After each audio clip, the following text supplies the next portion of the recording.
news. Get involved in the conversation online. Go to Neil Mitchell's Facebook page. 3AW. Decision Makers Day. We've had the Prime Minister, and now we're going up a rung in the studio. The Lord Mayor, Councillor Robert Doyle. Very, very kind of you, Neil. Yes. How come I got bumped from my spot if that's the case? What are you going to fix today? I don't know. What would you like me to fix? Bollards. Okay. Yes. Mea culpa. Your show actually pointed out to us that some of them were not appropriate and they've now been painted out. I used a pretty simple test, and that was if an 8-year-old walked past that bollard, what would the reaction be? And so I'm not so fussed about some of the political commentary. That's neither here nor there. I don't think 8-year-olds are worrying about Adani terribly much, but some of it was pretty confronting, and that's not necessary on the bollards. But how do you stop it? I mean, I know you've cleaned them up, but somebody will come along and do it again. Yeah, and we're going to have to go out and clean them again. You know, there's no other way around it. I mean, I quite like the way it's growing organically, and some people are going to push the envelope, but you know, I always think when something's in the public realm, it's different from when it's in a gallery. There you're making a choice to go and see it, and that's fine. But if it's confronting you in the street, then, you know, realistically, you've got to think about all people's reactions. And as I say, I reckon a good test is the 8-year-old. How long are they there for? Very good question. We haven't even finished rolling them out yet. You know, no. You will see some different ones coming that are very big, particularly along Olympic Boulevard, because we've run out of the ones that we can get from Harry the Hire. We've had to go further afield. It does seem bizarre, doesn't it, that our city security is in the hands of Harry the Hirer, but there you are. How big are the big ones? They're twice as big as the ones that are out there now. They're like two of them that fit together.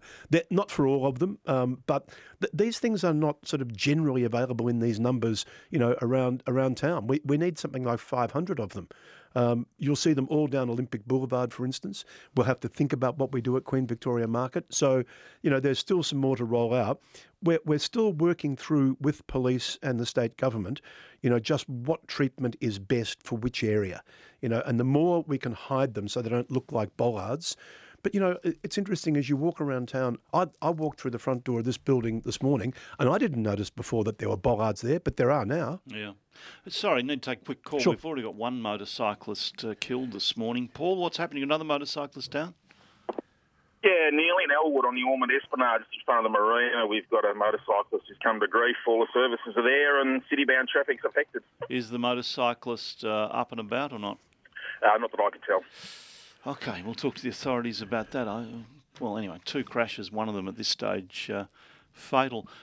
Any plan to put bollards down around Etihad on Harbour Esplanade? I know it's rare to get people there, but you do get them there on match days. We just take police advice. Okay. We've said to them, the city is your pallet. You let us know where they need to go because they're the ones with the expertise, and we'll just do the logistic and grunt work of putting them in. The city is your pallet? Yeah. To the police? Yeah. You tell us where you need bollards, we'll put bollards in. Jenny. Hello, Jenny. Oh, hi, Neil. How are you? Well. Good. And Robert Doyle, hello. Hello, Jenny. I was just thinking with the bollards, maybe because Melbourne, we have the football season, we have spring racing carnival, etc., etc. Maybe we could come up with some sort of sleeve or something that you could put over the bollards with images of, you know, like all the football clubs that, especially Collingwood, Neil. Yeah. Jenny, you had me. Yeah. You had me right up until that point. Sorry. I had visions of blue and white hoops and number 35 on every single bollard, or maybe 14 on every second bollard. Maybe you could have one with Dangerfield's face on it. There you go. But could you? How would you keep them there? Why would people might rip them off? Do you think?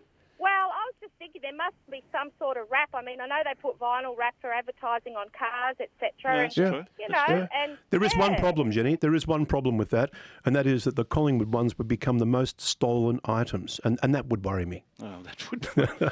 Number 35. He's a bit of a wuss, isn't he? I don't think that's right. Did you see the clash he had with Luke Hodge towards the end of the game? It would have killed lesser men. But I'm quite surprised, to be honest, that there haven't been footy motifs, you know, and we don't want it, you know, to be sort of too overt, but, you know, a couple of them painted in club colours I think is quite a nice idea, to be honest. What are you doing working out the price or costing trees? Yeah, you can work out a $1.7 million tree. The Moreton Bay fig, we do.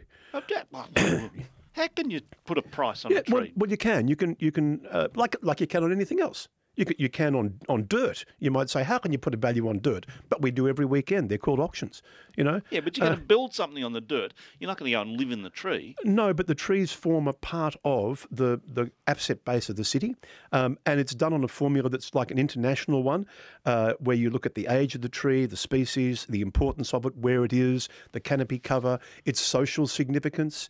You know, don't tell me the fairy tree doesn't have a value to Melbourne. Well, how much did you cost us when you ripped down all those trees for the underground thing? We didn't rip them down. That's the Melbourne Metro Rail Authority. And by the way, we're compensated for all of them. And really? Well, of course we are.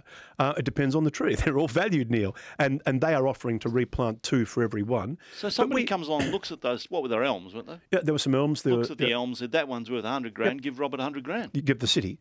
Let me give you an example. How much? I wouldn't know how much they got for them. Okay, let me give you an example. I can find out about those elms. Okay. But when Emporium was being built, you know, and we had to close off Lonsdale Street, there was a big gantry out over the centre. We had to take out some plane trees that were down the middle down there, and the company doing that gave us $250,000 so that at the end of the process those trees could be reinstated and we could do extra planting. So they went above and beyond. So yeah, we value them, and if someone has to take them out for a development, we argue as strongly as we can to keep them, but if we have to be recompensed for them, then we are. I was looking at the artist's impressions of the new stations and one opposite Town Hall. Lovely, big, huge trees. Are you going to get huge trees, mature trees, or saplings? Well, they're architects' trees, I think. You know, whenever I see these things about these developments under freeways, have you noticed there are these beautiful big mature trees, and there are people walking golden retriever dogs, and there are people playing basketball. Then when you see the real thing later when it's built, it's a wasteland. So that's under Skyrail, all those. Yeah, that's right. But there, you know, the tree that's on the corner of City Square, which is now gone, that's always been in a pot. So it was coming towards the end of its life. There were some, I think they were gums in City Square itself. They need about 2.5 metres of soil.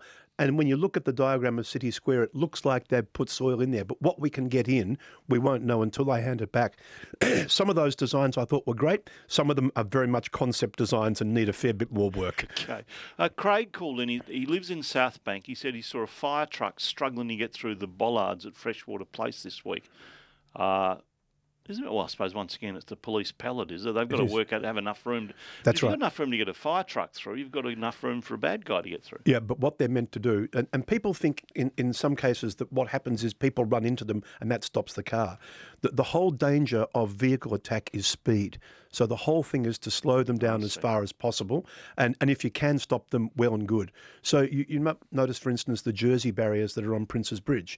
They are bollards too, but we can't get the big heavy ones on Prince's Bridge. But if you link them up, of course, it kind of acts like a mesh net to catch the car. It doesn't mean it won't keep moving into it. So there are different treatments, but we do have to get emergency service vehicles in and out. And we're thinking about that right now for places like the Burke Street Mall, with trams and emergency vehicles going in and out of everywhere. Okay. We'll take a break. More for the Lord Mayor. Calls for the Lord Mayor in a moment.